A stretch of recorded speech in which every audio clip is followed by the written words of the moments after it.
Okay, time to pull some more shards on the main account.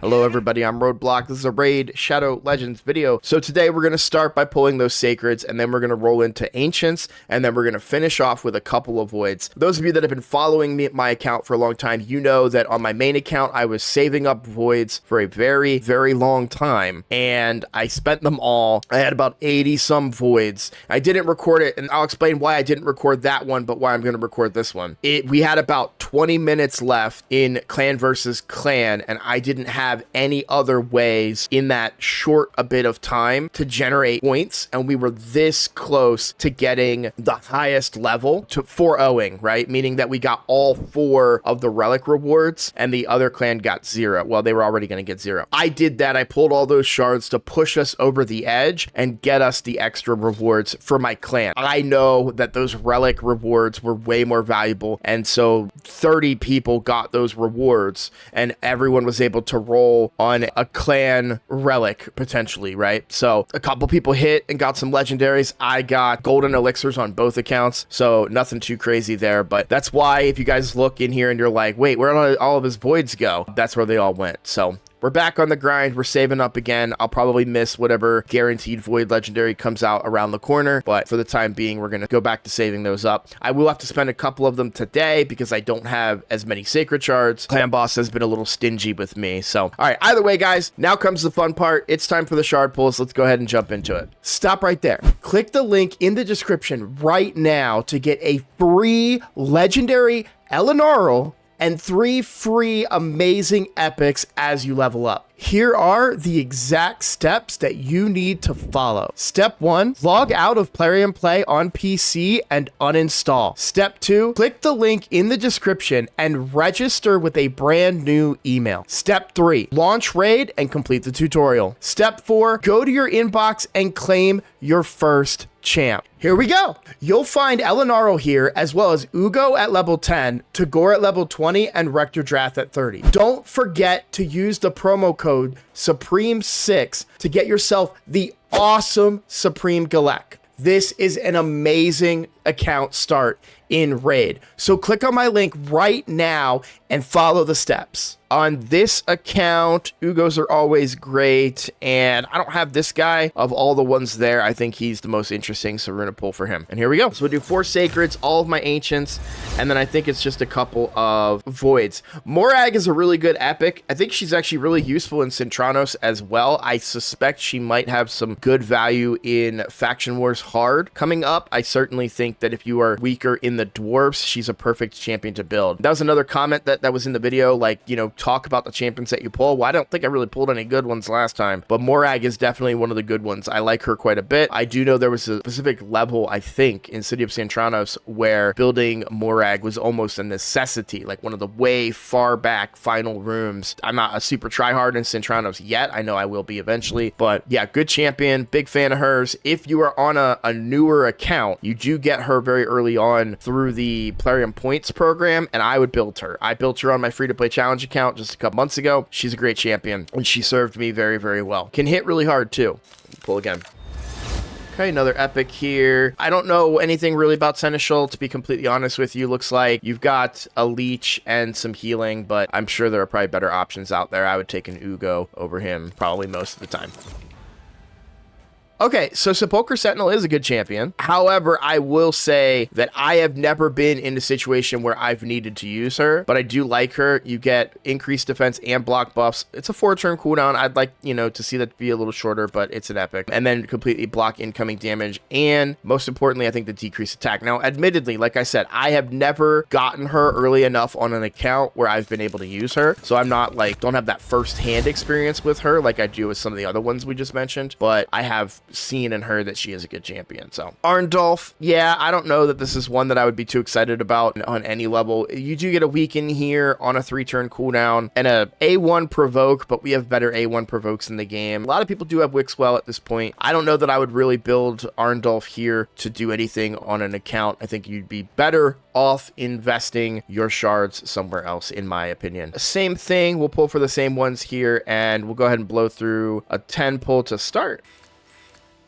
Ooh, now we're talking epics. That's Farrakhan the Fat. Love Farrakhan the Fat. I was just thinking about him today on this account. In my opinion, one of the best epics in the game. Not the best, but one of the best. You get a decreased defense on the A1, but the A2, I absolutely love. It's a 3-turn cooldown when booked. You have 100% when booked chance of placing burn and 2 big versions of poison. This is so good in clan boss. Regular Demon Lord clan boss. I absolutely love this ability because you're getting some of the best early game damage dealing capabilities to clan boss. I really love it. And he does hit pretty hard as well. Like this A1 can actually hit pretty hard. So does this too. Then you mix in the fact that he is also an ally attacker. So he gives a buff on all allies of crit rate and crit damage. And then all allies except this champion will attack one target enemy. One thing that you could do with him, these are 3-turn buffs on a 4-turn cooldown. You could theoretically use him and keep everyone at 70% crit rate. I don't recommend that personally. I think because you're generally building champions for all areas of the game, so I would still go 100% crit rate. But if you were in a pinch, maybe you're in like 96% or something, well, then you can feel a little more confident using that champion when you have Farrakhan the Fat in there. And then the passive, which I'm honest, I didn't even know we had this, deflects 20% of all incoming damage the champions receives onto all allies. Damage will be spread equally across all allies. So again, very good. I love Farrakhan the Fat. Great champion. If there was a champion that you could pull early enough, Farrakhan is definitely up there. You get him early. If he's your first epic on an account, you are going to be very happy. So great champion there. Love me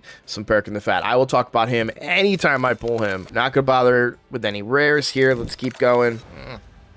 I mean, I'm not expecting anything, right? But it would be kind of cool to get a nice surprise here. All right, so points-wise, I think we're just shy a couple of points for the summon rush on this account here. So let's take a look and do some quick math here. So I'm going to use that energy as soon as I'm done this recording, so don't worry about that, guys. So we are at 2280 and I need 3000. My math is actually wrong today. Oh, because for some reason I had it in my head I was pulling 5 sacreds, not 4. That's why my math is all wrong. Well, good news is I will have enough. We need to pull 6 voids. We'll go ahead and pull them. I think Senna is the one that I would really want out of these. I don't care too much about the other ones here, but Senna would be really good for me. Let's do it. There's one. Selenia is not that bad for a rare. I like her a little bit. Ooh, an epic.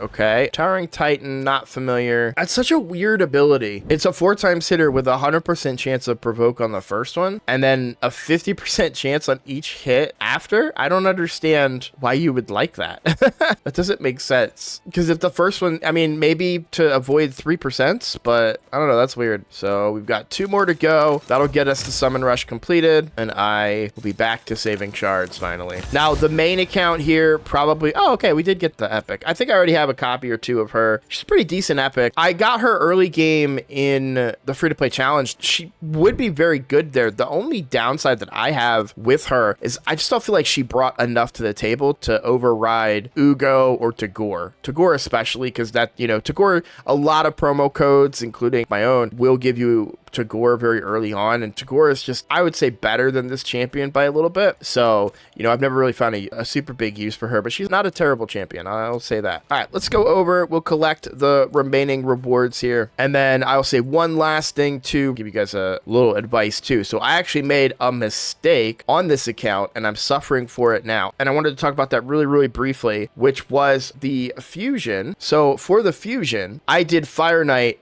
before this Dungeon Divers event, and that was a bit of a mistake. They did overlap. I didn't expect them to be completely honest, but you can see the Dungeon Divers has started. The Fire Knight tournament ended, but there was some overlap yesterday. So I realized that a little bit too late, but I did the Fire Knight early. You want to try and overlap those when you can. So this Dungeon Divers is going to be kind of tough. We do have the dragons starting tomorrow that we could do with this Dungeon Divers and champion training. You can do them all together, and then I'll probably fill out the rest of the Dungeon Divers with some gems. But I wanted to call myself out there and say, if you guys caught the fact that I was up at 125, now I'm at 150, a big part of that was me getting a little bit ahead of myself. And then make sure, don't forget to do Classic Arena. We do have the Classic Arena tournament right now that ends today. By the time this video comes out, it'll already be over, but I'm taking a bit of like a, I'd say a sleepy approach to this fusion, where I'm kind of, how do I put this? I'm doing it, I'm paying attention, but I'm kind of being lazy about it and just really doing it not super efficient. efficiently. Thankfully, I have enough gems where I can kind of get away with that, but it could burn me later on. So we're going to be putting this energy to use in the dungeons to try and do that dungeon divers and just doing that stuff passively overnight. So there are some things that I want to address. There was a great comment, and I want to say great comment, right? Because everything they said is true, where they basically kind of called me out for my last shard pull video on the free to play, which is the exact same type of shard pull video as what this one is. Basically saying, hey, this isn't a shard pull video. A shard pull video should be something where you pull a bunch of shards and you talk about the champions that you do get and whatnot. The fact of the matter is, I'm pulling shards on my account. If you don't like the way that I do it, that's totally fine. I'm not going to do shard pull videos the same way as everybody else does. I'm going to do them the way that I want to do them. I can only be me, and I think that if I try to be the next Ash or the next Hell Hades, then I'm just going to fail because they are Ash and Hell Hades, right? I'm going to be Roadblock. I'm going to be the first Roadblock. I'm going to do things the way that I want to do them. And, you know, maybe that doesn't work. Maybe I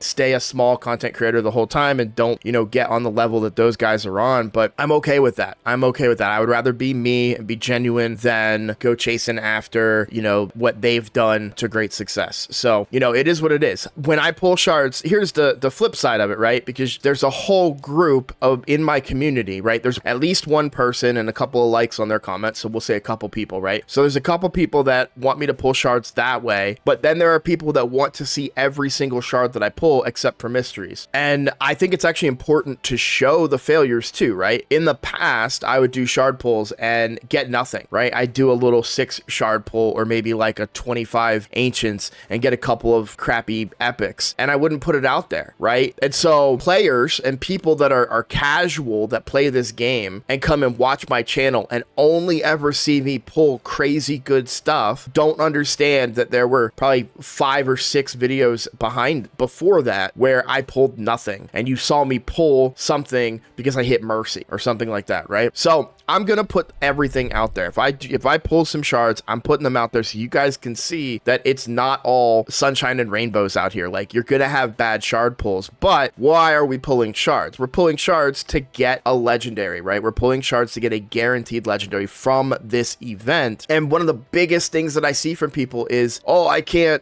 never do a fusion. It's impossible. I don't know how you guys do fusions. They're not that hard. They really are not. And as long as you are smart with your resources, you can do them. And I'm not even being smart with my resources, because you can see I don't have the required 6 sacreds, but I can make that up with other shards, which is what we're going to do today. All right, guys. Well, hey, thank you for watching. If you are new here, please consider subscribing. I'm sorry I didn't hit any legendaries for you guys, but I would suspect that we'll have some pretty big pulls coming up in the near future. So looking forward to those. But either way, thanks for watching. I hope to see you all in the next video. Take care.